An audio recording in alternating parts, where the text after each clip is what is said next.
Hari ini kita akan mengangkat satu topik penting tentang pengangguran di Indonesia. Meskipun angka pengangguran terlihat menunjukkan penurunan, faktanya masih banyak tantangan yang belum terselesaikan.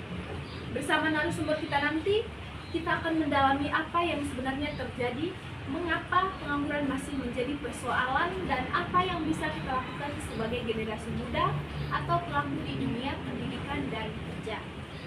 Sebelum masuk ke pembahasan, mari kita simak sekilas fakta berikut ini.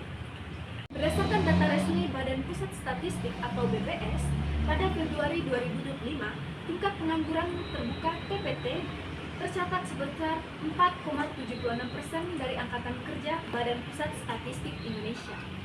Namun, terlepas dari presentasi yang tampak kecil, jumlah pengangguran absolut tetap besar. Misalnya mencapai sekitar 7,28 juta per orang. Nah, dari sini muncul pertanyaan besar. Mengapa angka pengangguran masih banyak meskipun presentasinya menurun sedikit? Untuk menjawab ini, mari kita panggil narasumber kita ini, Ibu Elvira Ziman.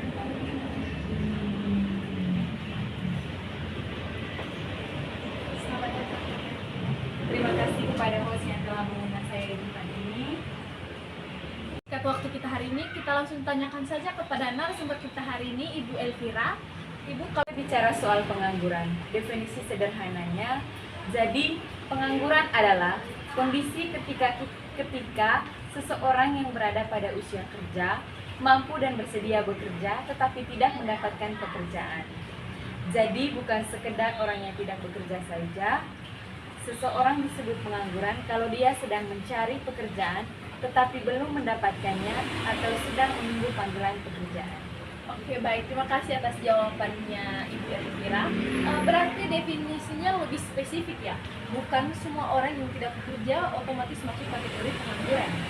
Betul sekali Ibu. Jadi misalnya ibu rumah tangga atau mahasiswa yang tidak mencari pekerjaan, mereka tidak masuk dalam kategori pengangguran. Baik Ibu, terima kasih atas jawabannya. Bu, sekarang kita masuk ke bagian jenis-jenis pengangguran.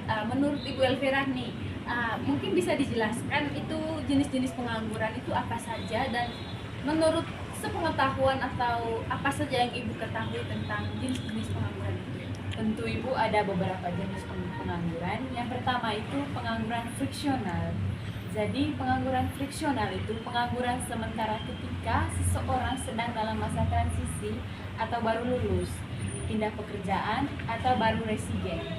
Yang kedua itu pengangguran struktural.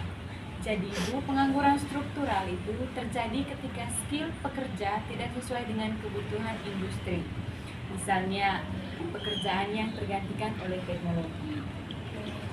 Dan yang ketiga itu pengangguran skills. Jadi pengangguran skills ini disebabkan oleh kondisi ekonomi makro. Jadi ketika ekonomi melemah atau perusahaan mengurangi pekerjaan. Nah, yang keempat Ibu, pengangguran musiman. Jadi dialami pekerja sektor tertentu yang tergantung musim. Misalnya pariwisata atau pertanian. Yang kelima itu pengangguran terselubung. Jadi pengangguran terselubung Ibu, orang yang bekerja di bawah kapasitasnya, misalnya jam kerja terlalu sedikit atau bekerja di tempat yang tidak membutuhkan banyak tenaga. Oke, baik. Wah, ternyata banyak sekali ya Bu ya jenis-jenis pengangguran itu. Dan masyarakat mungkin belum tahu detailnya itu seperti apa atau kayak gimana itu contoh jenisnya gitu. Mungkin bisa. Iya, benar sekali Bu. Memahami jenis pengangguran membantu kita untuk tahu masalah sebenarnya dan solusi yang tepat. Oke, baik. Terima kasih Ibu atas pendapatnya atau argumen. Oke, baik. Terima kasih atas jawabannya ya Ibu ya. Mungkin bisa kita lanjutkan ke yang bagian berikutnya. Kita masuk ke bagian dampak ya Bu. Kalau penganggurannya tinggi, apa saja dampak solusi dan ekonomi yang bisa terjadi? Mungkin Ibu Elvira bisa menjelaskan itu dampaknya itu seperti apa dan solusi yang bisa diterapkan itu seperti apa? Baik, terima kasih Ibu. Jadi dampaknya cukup besar dan tidak hanya pada individu, antaranya. Yang pertama itu penurunan daya beli masyarakat. Jadi kalau tidak ada pendapatan, konsumsi menurun. Jadi kalau tidak ada pendapatan itu, jadi uangnya itu menurun atau konsumsinya itu menurun. Yang kedua itu bertambahnya angka kemiskinan. Jadi pengangguran yang tinggi memperbesar risiko kesejahteraan menurun. Jadi itu bertambahnya angka kemiskinan. Oke, berarti kesejahteraan menurun itu udah dalam arti dalam lingkup masyarakat. Iya Ibu. Yang ketiga itu masalah mental dan sosial. Jadi orang yang menganggur rentan stres atau depresi hingga konflik keluarga.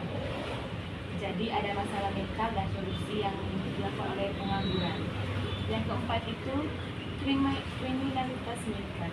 Jadi dalam beberapa kasus tekanan ekonomi bisa mendorong tindakan kriminal. Jadi dalam kriminalitas meningkat, dalam beberapa kasus tekanan ekonomi bisa mendorong tindakan kriminal. Berarti kriminalitas ini Bu salah satu dampak yang diakibatkan oleh pengangguran. Iya Ibu. Yang kelima itu pertumbuhan ekonomi terhambat. Jadi jika banyak penduduk tidak bekerja, produktivitas nasional menurun. Jadi ketika ada pertumbuhan ekonomi yang terlambat itu, jadi penduduk tidak dapat bekerja ataupun kekurangan dana dalam bekerja.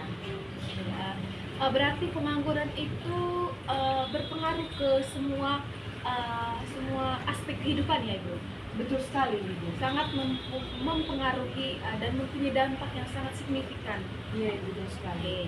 Jadi itulah kenapa pemerintah sangat fokus untuk menurunkan angka pengangguran.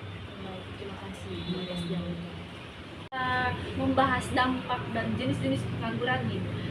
Lalu menurut Ibu nih, apa saja langkah-langkah yang bisa kita ambil itu untuk mengurangi pengangguran?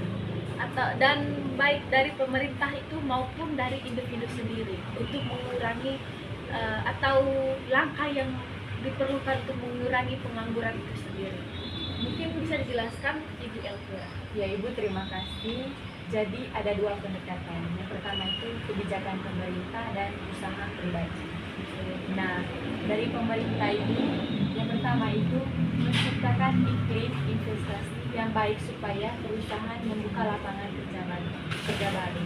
Jadi dengan adanya iklim investasi yang baik supaya perusahaan membuka lapangan kerja yang baru.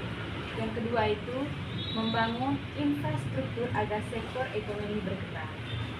Jadi dengan adanya sektor ekonomi itu dapat bergerak untuk lebih maju. Yang ketiga itu pendidikan vokasi dan pelatihan kerja. Jadi perlunya adanya pelatihan kerja yang pendidikan vokasi dan pelatihan kerja. Kalau boleh tahu pelatihan kerja ini untuk semua kalangan atau bagaimana? Atau ini dibeda-bedakan berdasarkan kelompok umur atau kelompok umur atau golongan begitu? Tidak membedakan antara satu sama lain. Jadi untuk pelatihan pekerjaan itu untuk semua kalangan, baik dia lulusan SMA atau S1 atau golongan manapun tetap mengikuti pelatihan kerja selagi dia tidak mendapat pekerjaan gitu apa seperti itu. Iya, Ibu betul sekali begitu. Ini bisa dilanjutkan. Oh iya, yang keempat itu program UMKM agar usaha kecil bisa tumbuh. Yang kelima itu meningkatkan kualitas pendidikan supaya skill lulusan sesuai kebutuhan industri.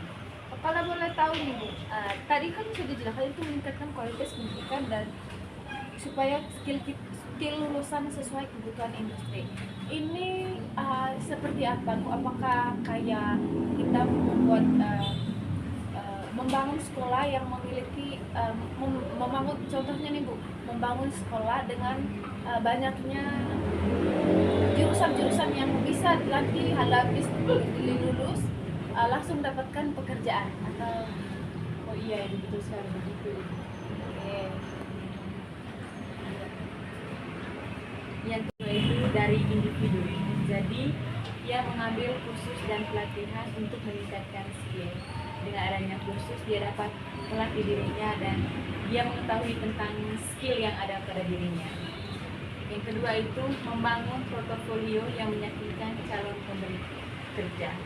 Yang ketiga itu belajar teknologi baru seperti digital marketing, desain coding atau editing. Dan yang ketiga itu mencoba wirausaha kecil. Dengan adanya wirausaha kecil dia dapat menambah penghasilannya itu. Yang keempat itu memanfaatkan platform digital untuk mencari kerja atau membuka usaha. Jadi dia menambahkan platform digital untuk menambahkan usahanya. Kayak seperti kayak membuka menggunakan medsos dengan mempromosikan dia punya barang-barang wirausaha kecil. Ya, betul sekali. Jadi kuncinya ada dua ya Bu. Pemerintah memperbaiki sistemnya dan individu itu meningkatkan skillnya. Jadi dapat disimpulkan dari jawaban Ibu ini, pemerintah itu harus memperbaiki sistemnya itu, kemudian individu terus memperkaya skillnya agar bisa mengatasi atau mengurangi pengangguran. Ya, betul sekali Ibu. Dunia kerja itu berubah cepat, jadi kita harus adaptif. Baik, terima kasih atas argumennya Bu Ardi. Iya. Jumlah pengangguran absolut tetap naik atau tidak turun signifikan? Apa yang Anda lihat sebagai kondisi sebenarnya di lapangan? Baik, terima kasih. Pertanyaan yang bagus sekali. Ya, betul. Jadi penurunan presentasi memang bagus, tapi kita harus memahami bahwa angkatan kerja juga naik. Banyak lulusan baru, banyak orang yang sebelumnya tidak aktif masuk ke angkatan kerja. Nah, sekarang masuk mencari kerja. Jadi meskipun presentasi turun, jumlah orang yang mencari kerja ataupun terserap tetap besar. Selain itu, banyak pekerjaan yang terserap adalah yang informal atau upah rendah, sehingga kualitas kerja juga menjadi persoalan. Kalau menurut Ibu Elvira, apa faktor utama yang menyebabkan angka pengangguran atau orang yang belum terserap ke pasar atau belum terserap ke pasar kerja itu tetap baik? Lalu menurut Ibu Elvira, apa faktor utama yang menyebabkan angka pengangguran atau orang yang belum terserap ke pasar kerja itu tetap tinggi? Saya kembalikan. Oke, baik Ibu, terima kasih. Saya bisa menyebut beberapa faktor. Yang pertama itu mismatch pendidikan dan keahlian. Banyak lulusan sekolah menengah atau perguruan tinggi yang keahlian atau kompetensinya tidak sesuai dengan kebutuhan dunia kerja. Nah, yang kedua itu pertumbuhan lapangan kerja formal yang lambat. Sektor formal masih belum menyerap tenaga kerja sebanyak yang dibutuhkan. Oke, baik, yang ketiga itu peningkatan angka kerja yang cukup besar, termasuk lulusan baru dan orang yang sebelumnya tidak aktif. Dan yang keempat itu kualitas pekerjaan yang rendah. Pekerja terserap ke pekerjaan informal atau upah rendah sehingga meskipun terserap hasilnya belum optimal. Oke, baik Ibu Elvira Jiman, terima kasih atas tanggapannya. Dari kasus tersebut, bagaimana pendapat Ibu? Oke, baik, pertanyaan yang bagus. Jadi salah satu jawabannya adalah bahwa pertumbuhan ekonomi belum selalu diiringi dengan peningkatan daya serap tenaga kerja yang profesional. Jadi banyak sektor yang tumbuh berbasis modal, teknologi atau produktivitas tinggi yang cenderung membutuhkan tenaga kerja yang lebih sedikit ataupun keahlian spesifik. Jadi sementara lulusan baru ataupun tenaga kerja umum masih banyak yang belum memiliki keahlian spesifik tersebut. Ini menyebabkan pertumbuhan ekonomi tidak selalu sejalan dengan penyerapan tenaga kerja. Selain itu, regulasi dan inisiatif untuk pengembangan industri yang menyerap tenaga kerja besar atau masih perlu diperkuat.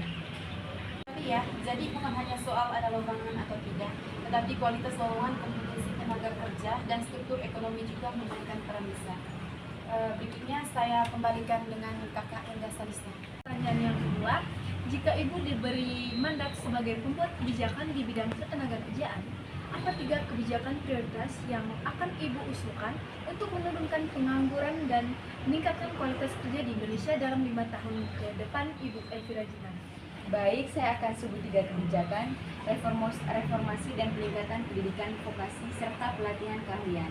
Memastikan lulusan SMK, kuliah, atau pelatihan kerja memiliki kompetensi yang sesuai dengan kebutuhan industri, termasuk teknologi, digital, brand, atau ekonomi. Yang kedua itu inisiatif bagi industri labor atau intensif dan pemanfaatan ekonomi lokal. Mendorong sektor yang menyerap banyak tenaga kerja seperti manufaktur, agroindustri, dan pariwisata berbasis lokal serta memperkuat UMKM agar menjadi penyerapan tenaga kerja. Yang ketiga itu penguatan link and match antara dunia pendidikan dan dunia kerja. Misalnya magang wajib kerjasama SMK atau universitas dengan industri, serta layanan mencocokkan kerja yang efektif atau lulusan baru. juga memperkuat dan data monitoring ketenaga kerjaan agar kebijakan lebih tepat sasaran. Atas rekomendasi tersebut, untuk menutup bagian pembahasan inti, menurut Ibu, sebagai generasi muda atau siswa yang sebentar lagi memasuki dunia kerja, apa yang sebaiknya perlu dipersiapkan? Oke, baik, saya sarankan mereka itu mulai membangun keahlian teknis atau skill dan non teknis atau soft skill. Sejak dini, komunikasi kerjasama, membangun koneksi, magang atau pengalaman kerja sejak dini atau bangku sekolah atau kuliah, fleksibel terhadap perubahan ekonomi dan teknologi, selalu belajar dan adaptif, dan memahami bahwa pekerjaan terbaik bukan hanya soal gaji tinggi langsung, tetapi soal kualitas pengalaman, kesempatan berkembang, dan keberlanjutan. Baik, terima kasih atas jawabannya Ibu Elvira Jiman. Sebelum kita mengakhiri, saya punya 2 pertanyaan tepat untuk narasumber dan pendengar kita. Baik, terima kasih atas jawabannya Ibu Elvira Jiman. Sebelum kita akhiri, saya memiliki pertanyaan cepat untuk narasumber dan pendengar kita. Ibu Elvira, jika Ibu harus memilih satu slogan yang menggambarkan strategi kita menghadapi pengangguran di Indonesia, apakah slogan yang Ibu Elvira ingin sampaikan? Oke, baik, terima kasih. Jawabannya itu singkat, yaitu siap kerja dan siap berkembang. Oke, silakan teman-teman podcast kirim komentar atau cerita kalian ke media sosial atau podcast handle. Kami akan baca dan diskusikan di episode berikutnya. Terima kasih kepada Ibu Elvira Jiman atas wawasan yang sangat berharga pada hari ini. Dan terima kasih juga untuk para pendengar podcast Suara Masa Depan. Ingat, angka pengangguran hanyalah satu ukuran. Yang tak kalah penting adalah kualitas pekerjaan dan kesiapan kita sebagai individu untuk berkontribusi dan beradaptasi di dunia kerja yang sudah berubah. Baik, sekian podcast kita hari ini. Sampai jumpa lagi di episode berikutnya. Jangan lupa subscribe, comment, and share podcast ini ke teman-teman kalian. Salam produktif.